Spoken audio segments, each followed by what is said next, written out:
guys listen to the audio because I only see my son dancing on the other screen.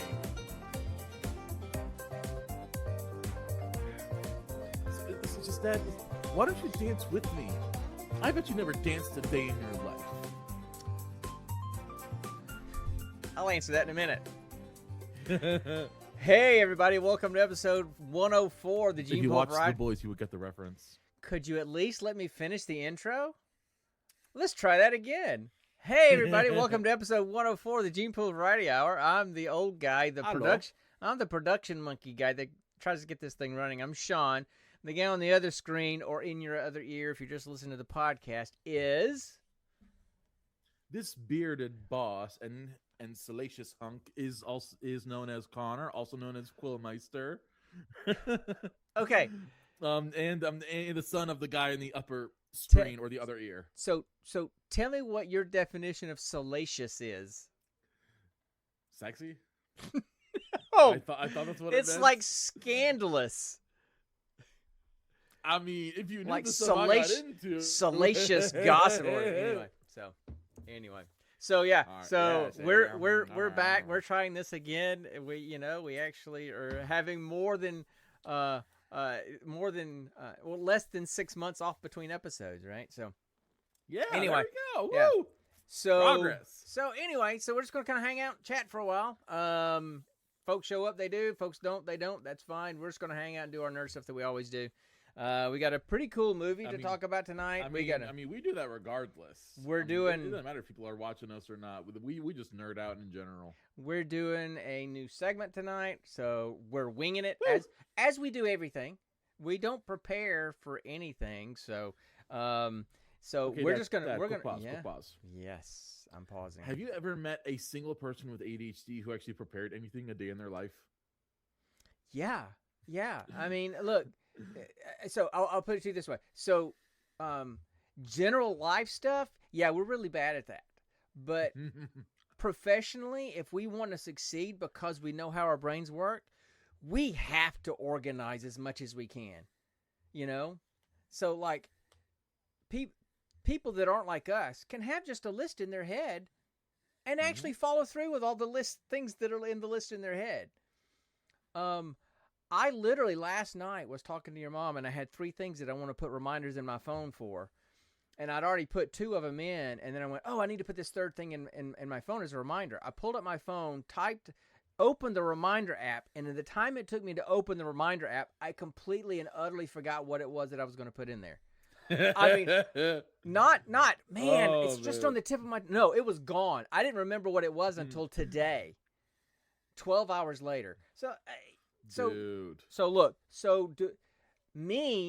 Yes, ADHD is the day is long. Long-term follow-through is terrible, but for things like this, I'm pretty rigid with time, right? So, like, I want things to start on time. Ask your mother. She is not always on time. She's much better than she used to be. But, that's always been an issue. But, no, I have to have some of those kind of things to function. Man, you should see my to-do list at work to keep me on task with things. Every little thing. Reminder calls that I have to make for patients. I've got to make a list or they will not get done. And I'll get in trouble because I've got to do them within a timely fashion. So it's honestly the same thing for me at my school. The struggle's real, man. I can tell you how many things I've got listed on my to-do list every single day. It gets insane, Yep. I literally carry around a mini clipboard that I write down throughout the day. 1, do this. 2, do this. Make sure you do this, and yada yada yada yada. Yep. So welcome to our life. But anyway, so what's the week been like? What any kind of nerd stuff going on? Any nerdy kind of things? Less comic book video game nerd and more science nerd stuff happened at work. Okay, go. So one, we our current study is about recycling, reduce, reuse, recycle, and I've always been all about that. It's always finding different ways to use things, make our lives a bit better. So I've been having parents donate bottles, boxes, things like that, everything. Mm-hmm. Okay. another thing our kids have been doing. Mm-hmm. They have been digging around in the wood chips that are around our playground. You know. Sorry. What else would you call them? No. In my head, you said I've been having the kids dig around in wood chips, and in my head, I heard we've been having the kids dig around in the wood chipper. That's what I heard in my head. So I had to do a double take until my brain realized, no, he just said wood chips. Sorry. Again, there you go. Back on track. Back on track. A lot of the boys have been like digging into the wood chips until it's like they get to the layers in which it's like decomposing wood and mulch. You know, so basically dirt. And Sure. And do you know what we found in there? What did you find in there? Jimmy Hoffa. Beetle larva. Oh, well, there No, you go. not Jimmy Hoffa. Is not buried. He's a couple feet down on a Head Start playground in Ohio. He's wearing concrete shoes underneath Exactly. the old New York Giants stadium, I hear. So anyway, I've heard. I heard he was mixed into the cement at the Hoover Dam, and somewhere and all that blocks of cement is just him chilling out. funny story. Did you know that the concrete inside Hoover Dam, in the dam itself, like in the center of it, is still not fully cured yet? It's so thick that there's concrete in the center of that mass structure that they say has not fully cured yet after all these years. Okay, sorry. That makes sense. Man, I'm on the chicken run tonight, man. Okay, go ahead. Oh man. So you're saying you're stop motion animation? Yes, and I'm voiced by Mel Gibson. That's what the rooster is? I don't remember. I think so. Okay. While I tell my story, you look that up. Okay, I'll look that up. All right. So a bunch of my students found some beetle larvae. For those of you who don't know, beetle larvae are essentially like white little grub worms with an orange face and like a black bottom. Mm-hmm. They found a whole bunch of them buried in a portion of the wood chips, and I had a cool idea because I actually know how to care for and raise beetle larvae. Thanks to a longtime friend of mine. So I showed them how to use one of those you know those plastic containers that have like all those freshly baked croissant things that you can buy at the store? Right. I used that, put in a layer of dirt, put in a layer of wood chips, put the beetle larvae in it, and the kids got to watch them move around, dig down, and nest themselves at the bottom of the container. If you lift up the container and look at the bottom, you can see each individual one just curled up and chilling out. So tasty. So I got to show these kids an amazing, interesting little creature, and they are all just open eyes, awestruck by That's it. Cool,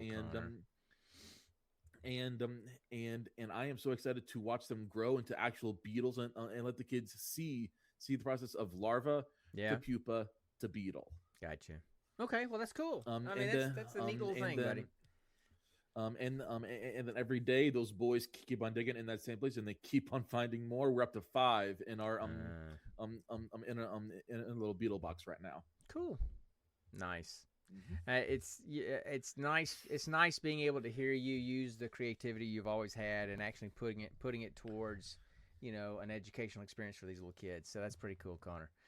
So nice. And you got a trip coming up here soon, right?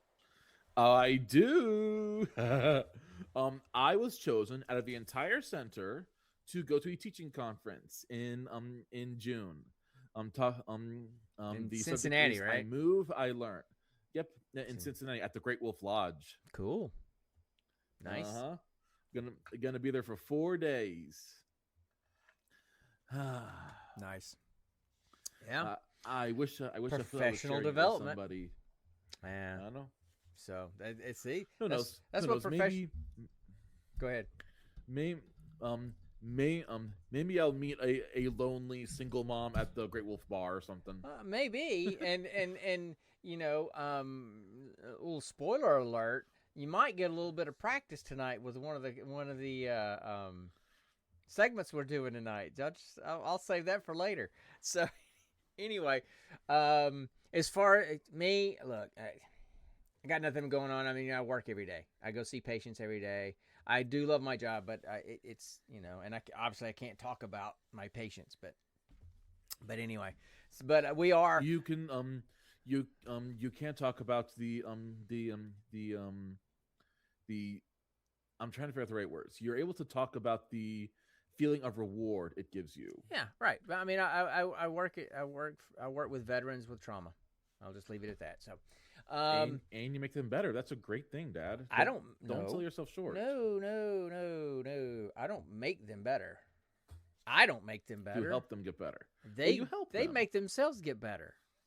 They do the work. Give them tools. Right. I'm the backseat driver on the school bus. They're driving. I just tell them what direction, whether they should turn left or right, but they do the work. So, I mean, it's kind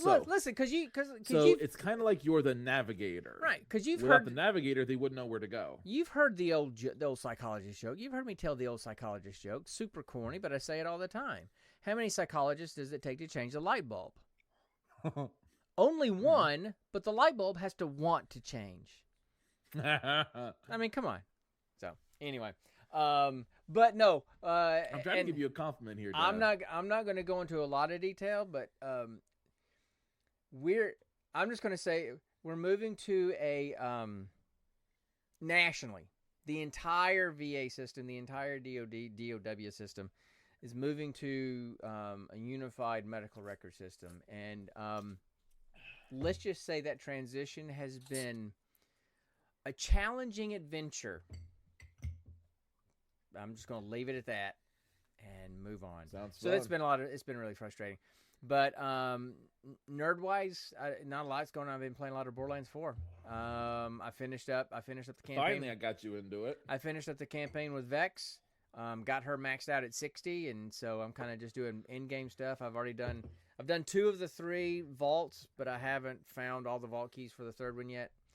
Question. Yes. Answer. Have you started in any of the like Ellie Moxie DLC yet? Oh yeah, I beat Ellie's DLC. Yep, already beat it. What's up, Riley? Hey man. So yeah, I beat the Ellie DLC last weekend. So how is it? I've heard kind of mixed things about it. It was good. The boss was okay. The final boss was okay. I mean, but at that point, like I told you, I'm running 4 bod shotguns, 1 in each, and I've got extras. But I've got of course I got kinetic, I got corrosive, I got radiation, I got shock, and I've got incendiary. So I've got 1 of each kind. But my Vex build is built into. I miss slag.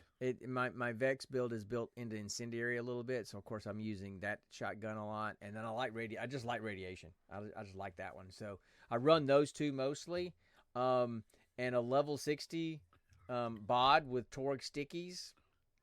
Yeah, it kind of melts things, so it wasn't the boss wasn't very challenging, but the story was interesting.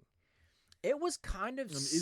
It was sad. There was some sadness in there, and there was some pain going on. It was kind of a good story. So I enjoyed the story more than the final boss. Isn't it about Ellie trying to find her dad or something? Yes, that's part of it. But then there's other stuff too, and you get a lot of backstory between Ellie and Moxie, because Ellie is Moxie's daughter, right? No, I know that. And so then at the end, after you've beat it, and you keep going back to the inn where what's his name is the really creepy tall skinny guy. What's his name again?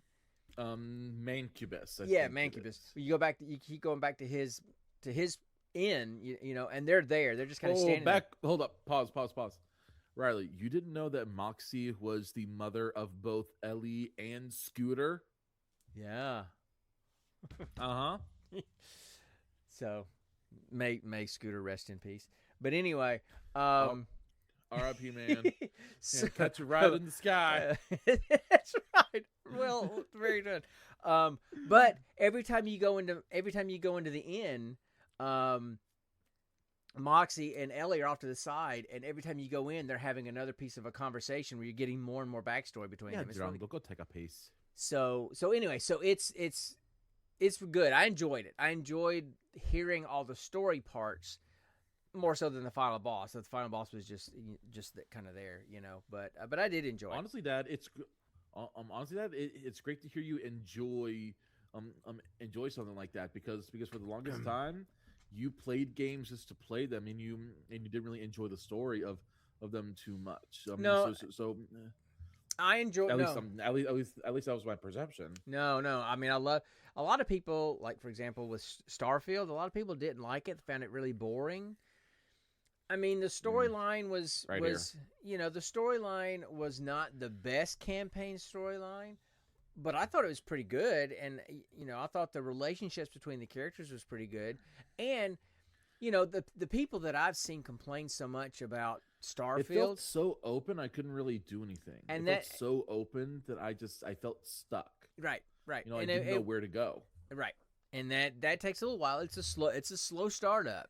But once you figure out the freedom of everything, it's pretty cool. And now, with the latest update, you can put your ship on autopilot. Because it used to be, it's like, okay, you get on your star chart, you find the planet you want to go to, or the system you want to go to, and you have to... You zip there. You zip there, right? Now, if you're in a solar system and you want to go to another planet in that solar system, you find it while you're piloting, and you just hit autopilot and point it in that direction, and it'll fly all the way there. You can get up out of your ship. You can interact with your folks on your ship and have all kinds of stuff going on while your ship is flying there. It's kind of cool. But anyway, what a lot of people, they didn't like the campaign, and it's not the best. But I'm like, these people clearly don't know how to Bethesda a Bethesda game. A Bethesda game, yes, you play the campaign, but once you're done with the campaign, you make your own. And you start living a life in that game. Like my last, because I went through the portal thing, the Starfield, whatever it's called, 10 times or whatever. And at the end, I finally started building the character, and I built a base. I found a planet and built a base on this planet, and there were natural hot springs on my property. And so, of course, I went to the beach resort place and stole a bathing suit for me and for my wife and put us in bathing suits. And I've got pictures of us hanging out in the hot springs. I mean, you just goof off and live life. You remember, and I told you, and I think it was Morrowind. The Aladdin pants. Well, the Aladdin pants, but then there was in Vivek. You also made you also made a runway of all. You stole a mess of candles and made a runway that you could literally see from any point in Morrowind. I stole every stealable candle and lantern in that game that I could find and put it on. Because in Vivek there was all these cantons, which were like these mini pyramids, and each clan or each faction, thieves, fighters, and everything, had their own canton, is what they called it.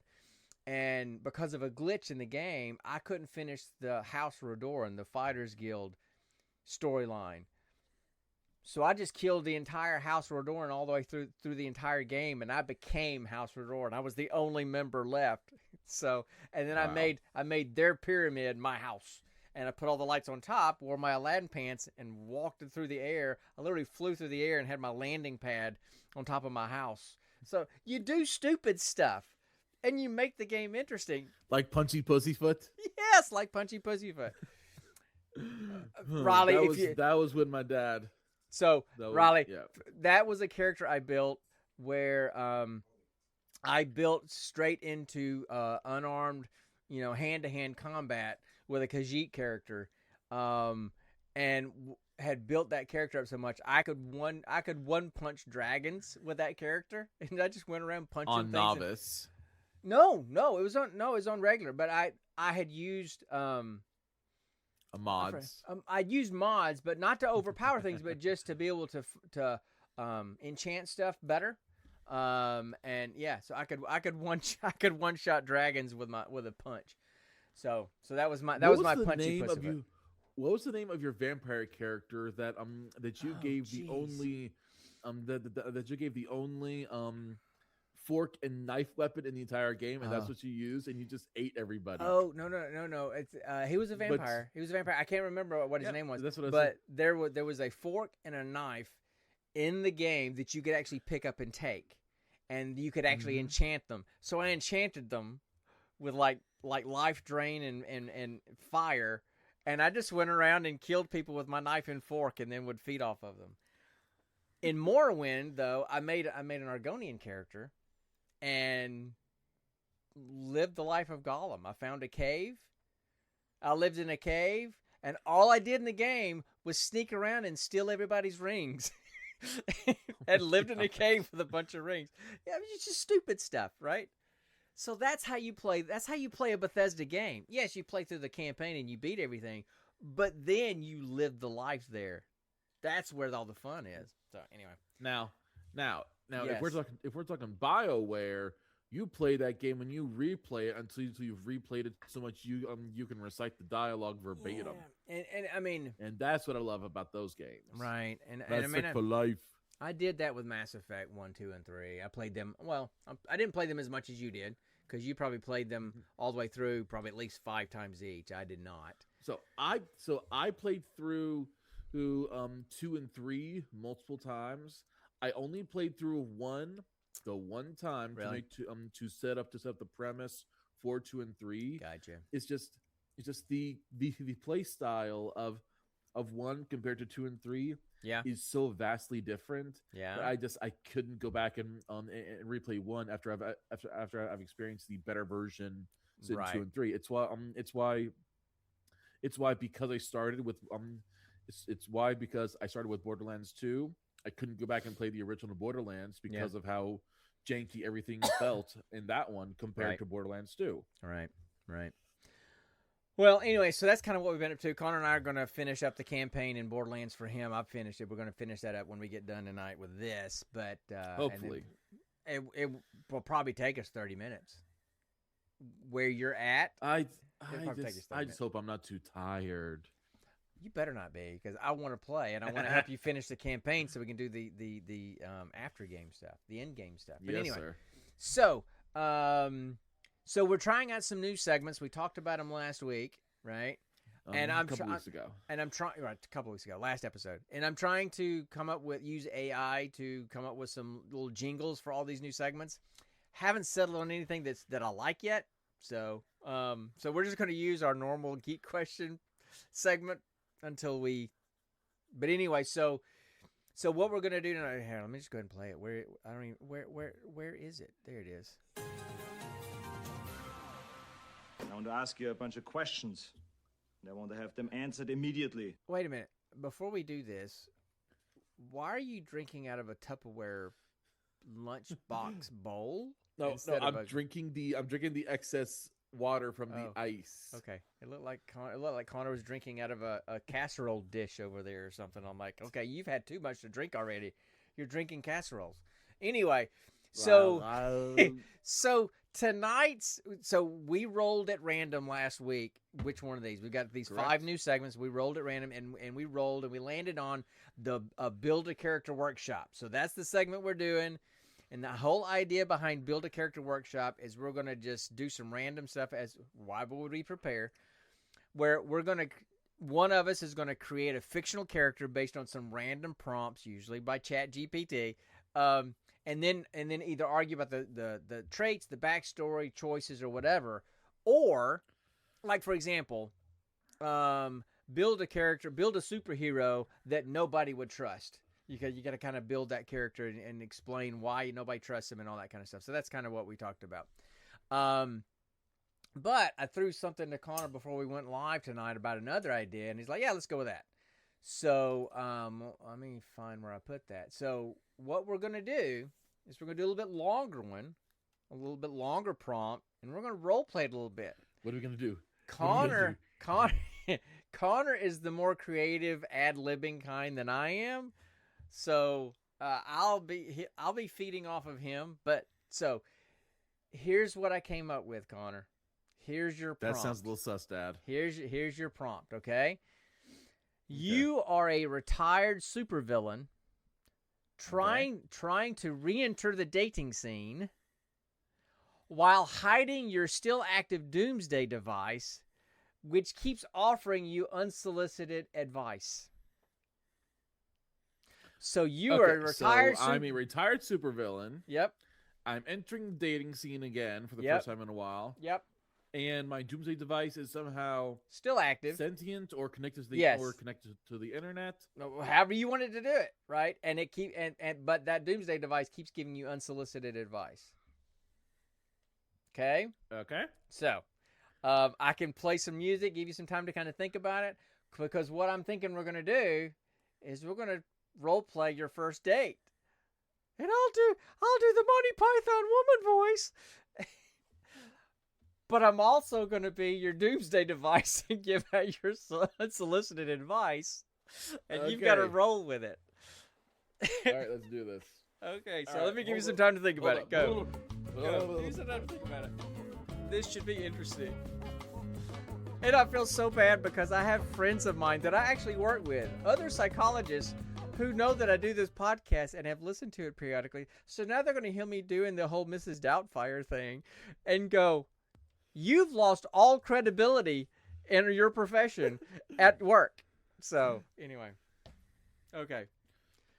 So, I wish I had some background, some dinner music, or dinner sound effects or whatever. But anyway, so setting the scene. We're sitting at the dinner table. We've met for the first time. There's introductions, right? Is it Is it nice restaurant, casual restaurant, speed dating? I'm rolling with you. You set the scene as you go, and I'll roll with it. All right. So first off, character. Now you're a supervillain, retired supervillain. Oh, I know. The name is Dr. Archibald Mandible. Once I was a leading entomologist, but then I discovered a pheromone that would give me control over the world's insects. I once tried to release this pheromone so I could wreak havoc, a new plague upon the world. But I lost my funding, and I have the equipment. I don't have the ability to actually release it anymore. So I'm retired. I'm trying to get back into the world of entomology because I made all kinds of discoveries that could revolutionize the field. But just because a man one time releases giant dung beetles, he's said something that's all he's remembered for. But I'm trying to reinvent myself. Okay. Well, can I call you Archie? Oh, yes. Or my mother used to call me Archie. Or Mandy or something? I can't remember Dr. Archibald Mandible. That's a lot of words. Just call me Mandy Mandible. Mandy, okay. I'll call you. It was not a nice night. I'll call you Mandy then. My name's Berta. Berta Weathersby. Very nice to meet you, Berta. Yeah, I'm a retired school teacher. I'm trying to talk to you, and you're not even letting me talk. This is the first date. You should let the lady talk. Sorry, I haven't done this in a long time, and I'm kind of desperate. I mean, interested. So, my name's Berta Weathersby. I used to be a school teacher. But now I just sit at home and knit frogs and give them to the little children when they let me, because now the police have told me I can't be within 100 feet of the school anymore because they thought my frogs were weird. So I'm trying to find some friends. So I thought I would try this dating thing. So, quick question. When you say you knit frogs, do you say that you, knit, did you crochet stuffed animals of frogs, or you knit tapestries of frogs? I would never crochet. Only knitting, continental style. The only right way to knit. But knit actual little I have a frame of frogs, reference. and I would stuff them with beans, so they'd be like little beanbag froggies. They were froggy beanies. I see. Or I or see. beanie froggies. Yeah, that's it. So anyway, it's nice to meet you, Mandy. But I was just kind of wondering, what's that thing on the floor next to you? What is that thing? Oh, it's. How do I explain this to a normal sapien? This here is the. What did you call me? Is the a sapien. That is your species, Homo sapien. Oh, okay. So this here is the canister mechanism that holds the pheromone I was talking about before. And Wait, what I is it have again? lost- What is it again? A canister? yes, it is it is a giant aerosolized delivery system that I have patented and created. I actually sold the patent and they're using smaller versions to irrigate crops with a pesticide that is totally safe. Why does it have like two glowing red eyes, and why does it have a speaker on it? If it's a canister, I don't understand. So It's blinking. I gave it an artificial intelligence to best calculate trajectories, potencies, all that, and that AI kind of went off the rails. After I connected it to the internet, and it became obsessed with the reality TV shows. Oh, okay. So you're telling me you have a canister of some kind of pesticide that's run by an AI that's obsessed with reality TV? That is correct. How interesting. Thank you. Tell her she's got pretty feet. It also got onto some very, very vulgar 18+ subreddits, and I can't seem to figure out. Because it keeps on changing the password. I can't deactivate it. So it's basically just a giant can of farts right now. I'm not a fart, you're a fart. Ask her if she won the disco ball. If she won the disco. If you had a mute button, I would shove it up your digital arse right now. Alright. You've lost immunity, Idol. You're in danger. We're gonna vote you off. I am sorry, but I am sorry. Let us just continue our conversation. So, knitting little frogs that got you arrested and flagged by the school? Do you have one of these frogs so I could possibly examine it? Actually, I do. Hold on one sec. Here. This is my favorite one. It's like purple and green. I call it purple and green. Berta, I think I know why you've been flagged to not go to schools. Why? This is abnormally large and graphic genitalia. It's anatomically correct. It's anatomically correct. Frogs don't have a shaft and a tip and balls. They have an entirely different organ. Most of the time they're hermaphroditic. Well, they have both. Well, if I have to be honest with you, your AI isn't the only person that's gone into the deep dark places on the interwebs.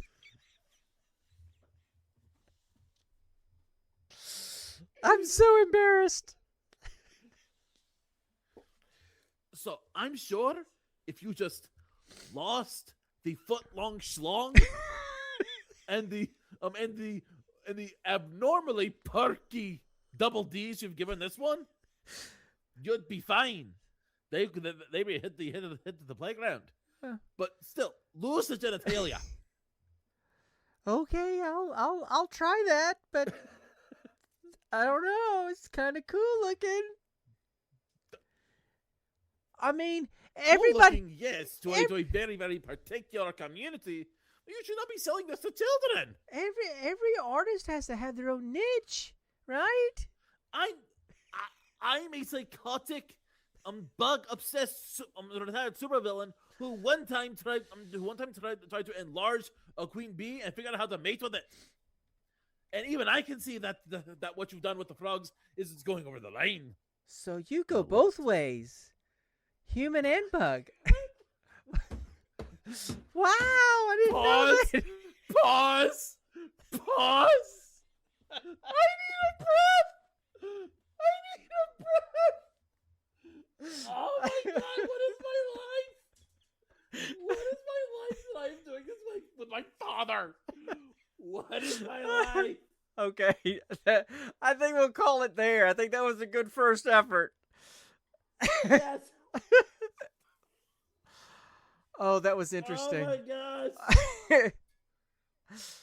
Is there another one you want to do? Or no. I think we're fine with. I think that's a good place to call that one. That's a good place to. We're gonna leave it with Archie admitting that he tried to bang a queen bee and Berta Weathersby making anatomically correct frogs. Beanbag frogs. They're not anatomically correct. I didn't say whose anatomy. I didn't say whose anatomy. Maybe. Who do you know that has a foot-long schlong? Maybe this might be a recurring skit between Berta and Mandy. Anyway. Okay, first off, I'm not sure if you heard. He said bullies used to call him Mandy. His mother called him Archie. Yeah, well, I missed that. I was too nervous. This is my first date in a long time. Oh my gosh. Okay, so that was something. That was a taste of it. Oh my god. Yeah. Hey, look, we winged this stuff. So yeah, Riley says we definitely need to make that a recurring skit, and just to see how that date plays out. Archibald Mandible and Bertha Weathersby. And I feel like Bertha Weathersby. Well, you were trying to make her a little bit Scottish. I could tell you had a little bit of a lilt there. Yeah. So, you do remember that there was an elementary school in LaGrange that was called Bertha Weathersby. No, I do not. Yeah, I was where Connor grew. The town Connor grew up in. Yeah. So I was going to say Bertha, and it just came out Berta, and then I went. The only thing that came in my head was Weathersby. So my apologies to Berta Weathersby and the Berta Weathersby estate for whom that school was named. But anyway, yeah, that was kind of weird. That kind of went off the rails a little bit. That was kind of a. I had no idea what you. When you mentioned that your frogs were kicked off the school grounds and you were basically put on a list. If you know what I mean. You were put on a list. Sure, I didn't tell you I was good at ad lib. I didn't tell you that my stuff would make sense. Definitely made it interesting though. Threw you for a curve. Interesting, my butt. It traumatized me. All right, so that apparently in some alternate life, was weird. My father knitted anatomically correct frogs that would be very at home at a furry convention. Now let's be accurate here. Your dad didn't knit anatomically correct frogs. Berta Weathersby did. Okay, but use your imagination. That's what you said. Let's keep reality and fantasy vibe. Let's just. I know. That's why I said an alternate life. Alternate life. That would be weird alternate life. That would be a weird multiverse, wouldn't it? So. It would. Speaking of multiverse, talking about weird multiverses, have you ever seen? This is a chicken. Have you ever seen Everything Everywhere All at Once? with the guy that played Short Round? Yeah. Yeah. No. Oh my gosh, it is. Okay, so I know it's a good movie. I just haven't had a chance. it's one of those movies. I wanted to see it in the theater, right? Because it just looks so interesting. And so I went and saw it in the theater, and I literally went from, in the first 5 to 15 minutes, I'm like, what in the world am I watching? This is the most bizarre, weird stuff I've ever seen in my life. To, that's kind of weird. That's kind of interesting. To, by the end of the movie, I was sobbing. I was literally sobbing in the theater at the movie. It was so good. So, but anyway, but there's a there's a universe in that multiverse where everybody has hot dog fingers. They have these long, like foot long hot dog fingers. I'm not kidding. So there you go. So real quick though. Yes. Let's give a quick shout out and nod of respect to that actor who literally only did one thing when he was a kid, waited almost 50 plus years, and then got back into the acting scene and is now one of the most prolific and amazing Asian actors in the genre right now. Well, Ki Hu Kwan, or however you pronounce his name, did not just do the one thing. He didn't just do Short Round. He was Short Round. I never heard of him doing it. I never heard him doing anything else. He was Short Round in Indiana Jones. He was Data in The Goonies. He was in. That was him too. Yeah, he was in Encino Man with Brendan Fraser. Who also had a renaissance of his career. I mean, they won Oscars the same year, one for Best Supporting Actor and one for Actor for the same. They both had The Whale. Yeah, and I've been wanting to see that too because I love Brendan Fraser, but I just have not been able to emotionally make myself watch that movie yet.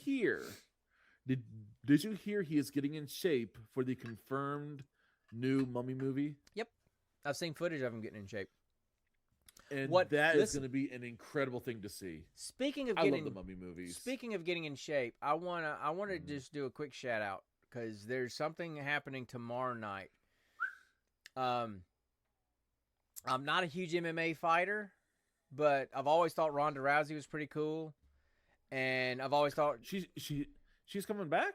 Hold on, and Gina Carano. So Ronda was the first huge major MMA star. Gina Carano was the first. She was the first female MMA fighter. Did you watch Mandalorian? I've seen bits of it. I haven't actually sat down. Okay, well there was the shock trooper Cara Dune. That was yes, I do remember. Okay, her. Right. That's Gina Carano. She was also in the first Deadpool movie. She was one of the one with the wearing the black clothes and the kind of slick black hair. I can't remember her character's Angel Dust. Yes. Anyway, superhero landing. So listen. So they're fighting tomorrow night.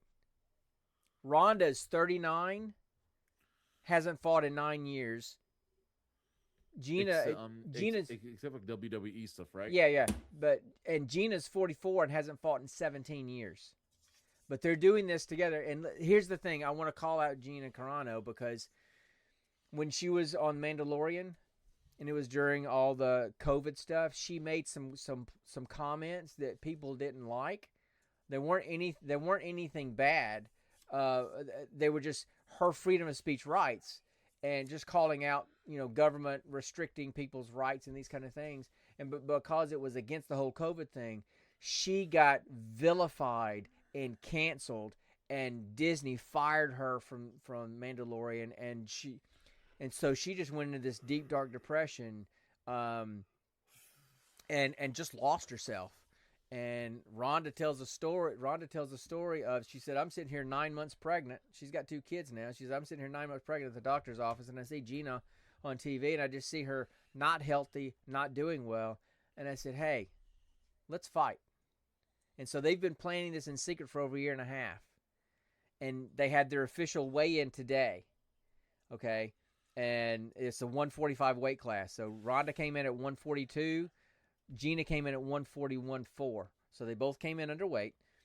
But then Gina afterwards put up a picture of herself, and she says, "This is kind of I'm kind of putting out my vulnerability here." She said, "I came in at 141 pounds. I lost 100 pounds to do this." So she's been working for 18 months because she lost all respect for herself and lost everything and went in this deep, dark depression and gained all this weight. And she says, "I have spent all this time. I've lost 100 pounds and worked hard to get back here." She says, to her, it doesn't matter what happens tomorrow in that fight, right? And I just want to give her props. And she says, because somebody asked her about it in the press conference, she says, "I would still do it again because we should have our free speech rights and people shouldn't be canceled. Even if it's speech that you don't like, our country's built on free speech and people should have the right to free speech." And so I just think it's cool. And oh, by the way, she had a lawsuit against Disney and won. So Disney had to fess up that they treated her wrong and violated her contract and stuff. So just we're talking about the weight loss or something a while ago. I don't know how it's got on, but I just wanted to throw that out there, that just props. So I'm going to watch it. I mean, it's like when I watched Mike Tyson come back at 60. It wasn't much of a fight, but I was going to see it. I'm going to watch that fight tomorrow night. So anyway, just a side. Who was Mike Tyson fighting? It wasn't Logan Paul, was it? Yeah, yes. Or Jake Paul? One of the Paul brothers, yes. So yes. So it wasn't much of a fight. But anyway, and to be honest with you, even though I would root for Gina to win this fight tomorrow night, I think Ronda's gonna beat her. I think Ronda she's younger. She looks in better. I mean, they both look great, but Ronda looks like one big muscle. Just everything's tightly wound. And she's got she's got that arm bar. I think she's going to take Gina's arm bar and put her in the arm bar and knock her arm out of socket. I think that's what's going to happen tomorrow night. Yeah.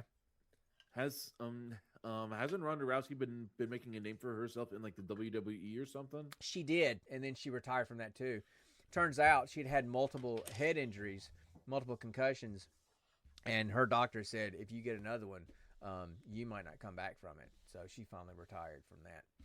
So anyway, she's doing this one last fight, and she's promised her husband and her 2 kids she'll never fight again, but she's going to do this. She said, because the only person I'd come back for is Gina. Because everybody always, through the years, everybody said those two need to fight and never had a chance for it to happen, so they're making it happen. So I just thought that was kind of cool. So how about we talk about this movie? I'm right there with you.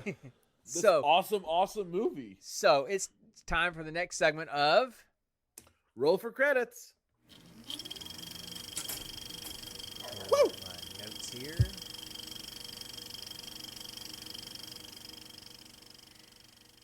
So we're talking about a movie from 2020 called Black Box, and the storyline behind it is Black Box is about a man struggling to regain his memory. What are you laughing at? Nothing. Just my messed up, perverted head making a joke in my head. I'll tell you later. Yeah. Tell me offline. So anyway, Black Box is about a man struggling to regain his memory after surviving a tragic car accident. Desperate to return to his former self while trying to raise his daughter, he receives an experimental treatment that helps him probe into a past which suddenly feels too dark to be his own. It stars Mahmoud Athi. I'm butchering his name, I'm sure. Pretty sure that's Nolan. Yes, Felicia Rashad, who was Dr. Brooks, who also is. That's who that is. Who also is Mrs. Cosby on the Cosby Show. We won't talk about Cosby. I knew she looked familiar. Yeah, and then Amanda Christine, who I think is the little girl, who reminds me a little bit of the little African American girl that was on Stranger Things. I can't remember her name. It was written. Susie. Yes, Susie. Yeah, no, Susie was Dustin's girlfriend. I thought, long distance girlfriend. Anyway, it was written and directed by Emmanuel Osi Kafur. I'm not getting that right, I'm sure either. But I don't know these people. But he's directed episodes of The Recruit, which is a show I like on Netflix. He's directed episodes of Shogun, which is a fantastic show on Hulu. He's directed episodes of Star Trek Discovery. It's over on Paramount. So he's done some decent things, and he definitely did some decent. I thought he did a really good job directing this movie. So the setup is that the movie starts and there's the main character. His name is Nolan, and his daughter. I can't remember what her name was. Ava. And she's like 9 or whatever. They were in a bad car accident where his wife, her mother, got killed, and he had a severe head injury. And so now he has severe memory issues and forgets things all the time and has to have notes everywhere. Ava kind of takes care of him, tells him what time it is, where they've got to go because she's got to go to school, tells it, so she's kind of taking care of him. He's got a friend who's a doctor, and so it's his brother. Is it his brother? I couldn't remember if it was his brother or not, or just a friend. But anyway, yeah. So Ava calls him Uncle Gary. True, but sometimes little kids call. When you have a best friend, they'll call. Like Jake's little girl would probably call Luke Uncle Luke. If they would live close to each other, right? So anyway, and so he is trying to encourage Nolan to try some of this experimental treatment with this Dr. Brooks, who has done groundbreaking work in head injuries and recovered memories and this kind of thing. And so the whole movie is about Nolan hooking up with Dr. Brooks to do some of this experimental treatment. And it kind of goes really Twilight Zone. It goes into a really dark place. He starts getting really confused. He starts having these memories that he's pulling up that seem very vivid and very real, but they're kind of disturbing. And he starts to wonder if he was a good husband or not, if he was abusive to his wife. He starts having all these questions because these memories that he's pulling up are pretty dark and violent in some ways. And so that's kind of the setup, and it's kind of some self-discovery through these multiple things. What else do you want to add in terms of kind of the setup? So the whole thing is based around this technology that Felicia Rashad's character, Dr. Brooks, right, has created, called the Black Box, and basically its whole premise is what's in the box? Through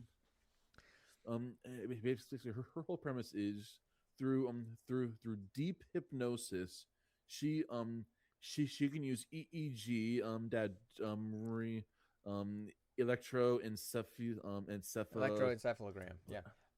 That's so it. yeah, and I want to get into some of that she stuff can too. use that stuff. Mm-hmm. Some of the science.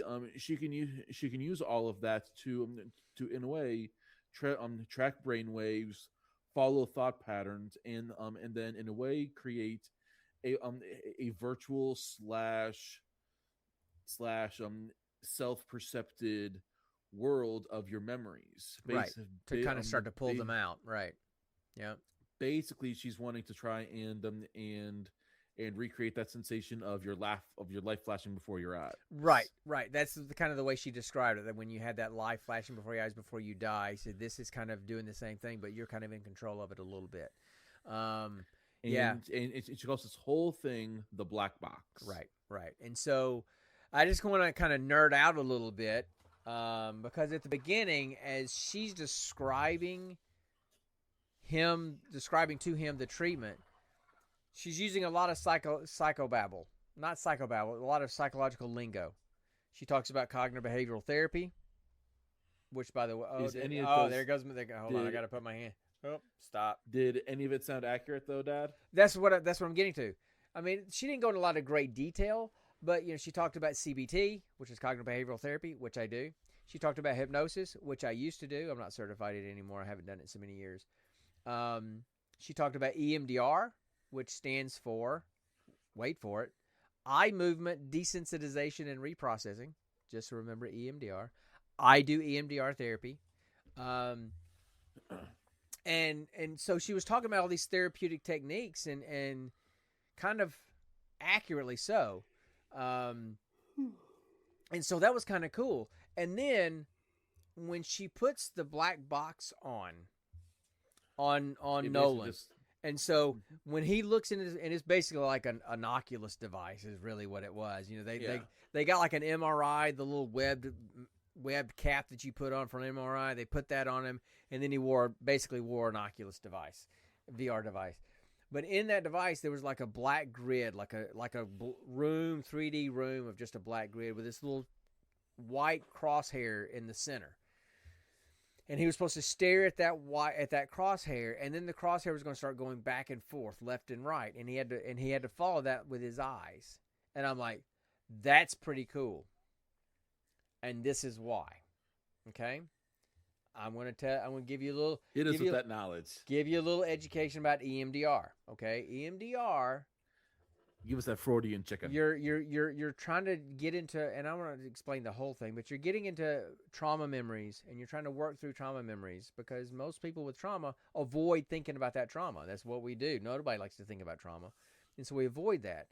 But we have to try to access that memory and get in it and clean it out, so to speak. And the way we access those memories in EMDR is we have the main way of doing it. There's other ways to do it, but the main way of doing it is having like what we have, a light bar.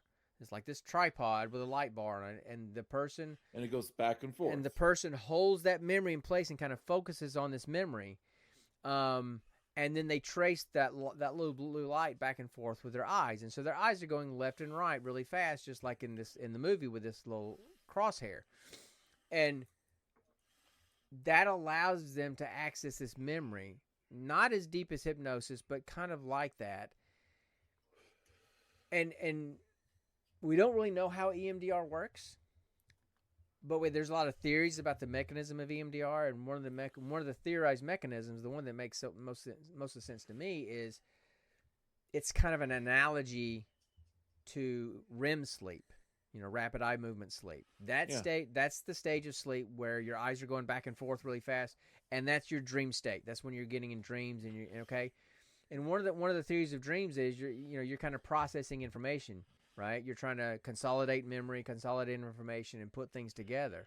And so your brain may be trying to process some information that you've got lingering on from the day, or trying to process trauma because you refuse to think about it during the day. But you're unconscious because you're asleep. So your brain is in control of where it goes. But if you're moving your eyes back and forth while you're consciously awake, focusing on a specific memory of your choosing, you're kind of tapping into the same cognitive process that you do in REM sleep, but you're doing it when you're consciously awake, and you're choosing the memory that you're processing, not your brain. So I was really kind of nerding out, thought this is kind of cool. They're kind of getting some kind of science in here that's not completely accurate, but not completely BS. It eventually gets to be total BS. And then it went super Twilight Zone. From that point. So, yep. And Connor and I are always torn when we talk about these movies, because most of the movies we end up talking about are pretty obscure movies because we just roll them at random. And so, like this one was pretty obscure. Right. And so, sometimes we watch some dogs. We watch some really bad movies, but sometimes we find some diamonds in the rough, and movies that we would really love people to see. This is a movie I'd really like people to see. And so we don't I would actually love rewatching this movie, honestly. That's a rare thing coming from me. Right. And we don't want to ruin the movie for people. But let's just say that Dr. Brooks's motivations for her treatment, her motivations for treating Nolan and for trying to help Nolan recover his memories, let's just say she has very, very, very selfish motives for what she's trying to accomplish. To give you guys a little bit of to give you just a little bit more backstory, the minute Nolan was out of the hospital, her office was like calling him and hounding him almost every day to get him back into the office. Well, to join her study, because she started something and she needed to finish it to get the result that she wanted. Right, and this is unbeknownst to Nolan that she had these ulterior motives. He just thought she was trying to help him recover his memories, and so, needless to say, there was kind of a discovery of what her real motives were by his friend or brother or whoever it was, the other doctor. I'm saying brother. So, she was trying to induce memories in Nolan that were not Nolan's memories. That's as far as I feel like I can go without ruining things. And it caused ruined it with that though. And it caused him to start really questioning himself, questioning what was reality and what was fantasy, what was true and what was not true, what was him and what was just confabulated memories. And then a lot of the movie was him kind of doing a lot of detective work and just kind of going down this route of trying to figure out what was real and what wasn't real. And in the end, in the final climax, there was a confrontation. There was an internal confrontation, and it was pretty freaky. But anyway, do you know what I loved? What? Yeah, let's just talk about what we loved about this movie because I don't want to. I've pushed too much about the plot. So out of curiosity, what was that term she used when the faces were all blurry? Phasma something. No, I think that's what. No, prosopagnosia. That's it. Which is the inability to recognize faces. That's a real thing. That's a real term. That's a real term. That's a real disorder. It's rare, but it's real. Prosopagnosia.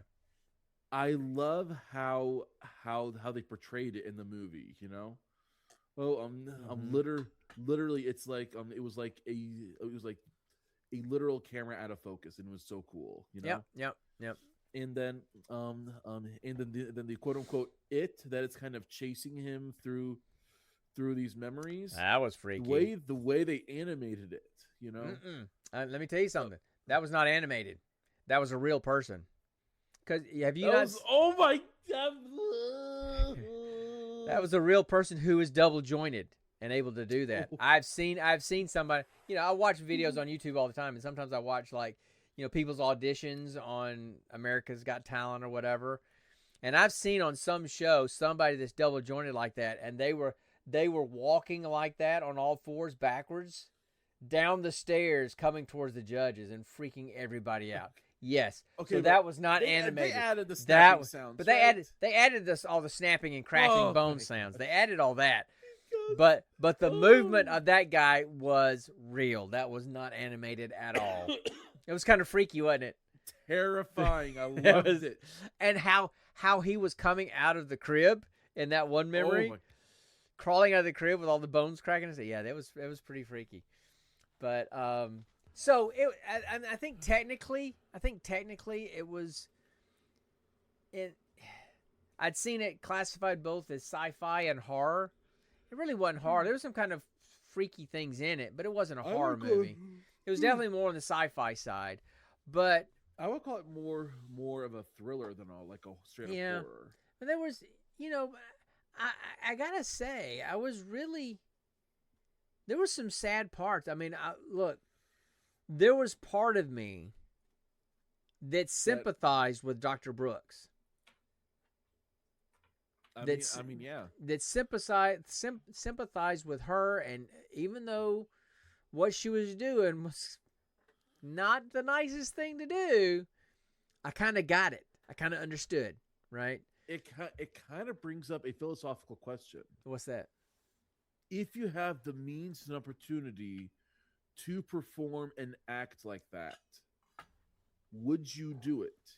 If I'm not saying if you were given the opportunity, if you yourself had the ability to create what she did and do what she did, would you do it knowing what the consequences would be?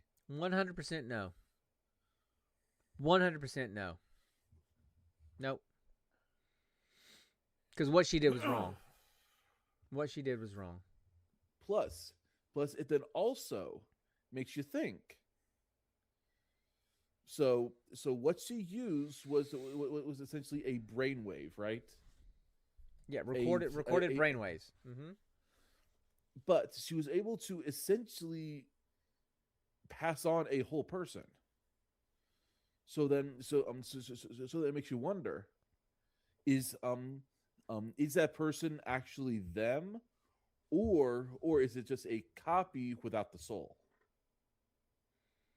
It's above my pay grade, dude. Exactly. Yeah. Don't know.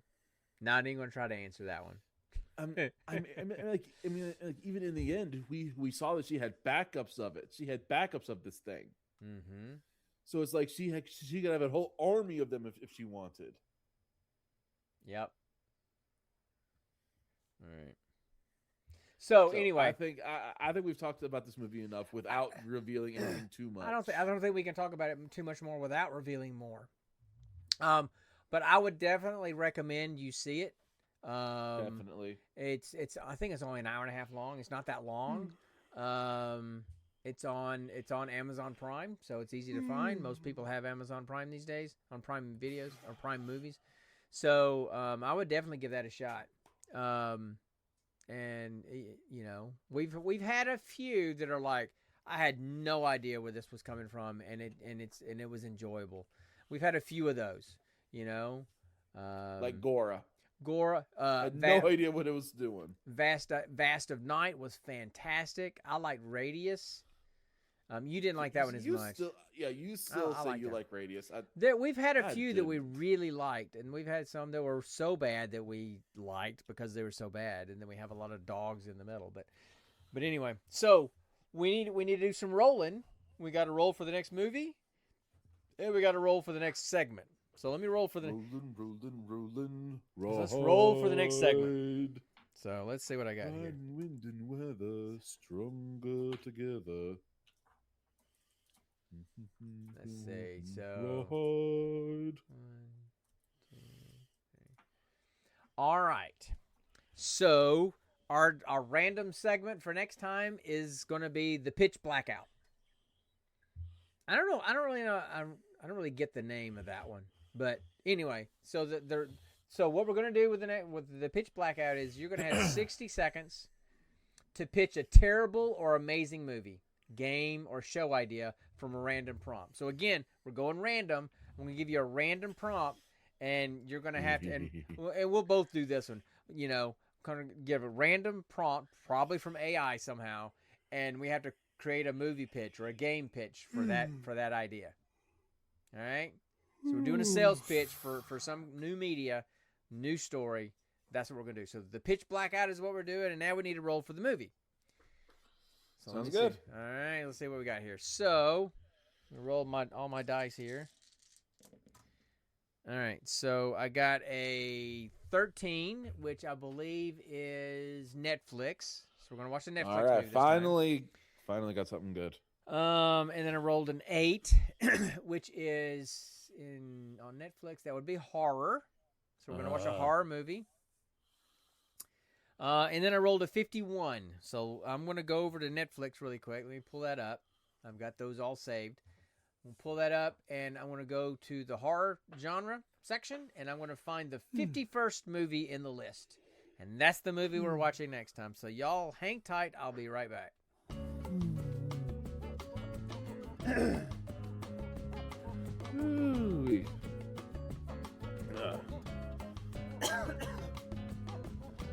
I think my drinkies were too strong. Okay, so we're going to watch a movie from 2024, so a relatively new movie. Okay. Called Time Cut. The tagline is, a high school student accidentally travels back to 2003 and decides to stop the serial killer who murdered her sister. So we have a time-traveling serial killer slasher movie thing. It sounds like it's trying to do too much.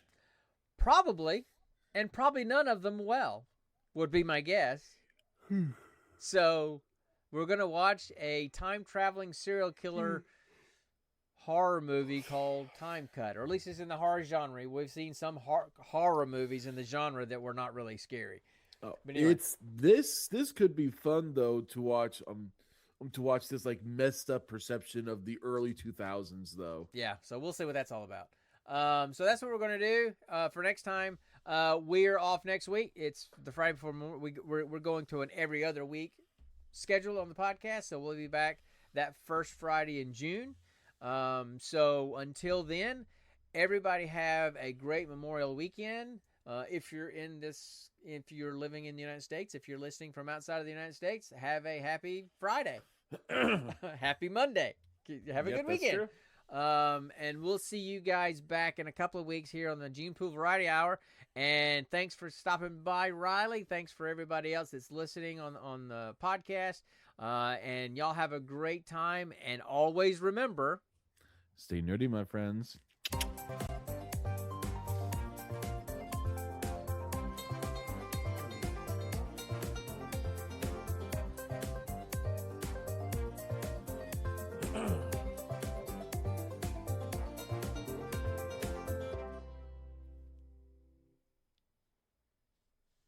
You're still here?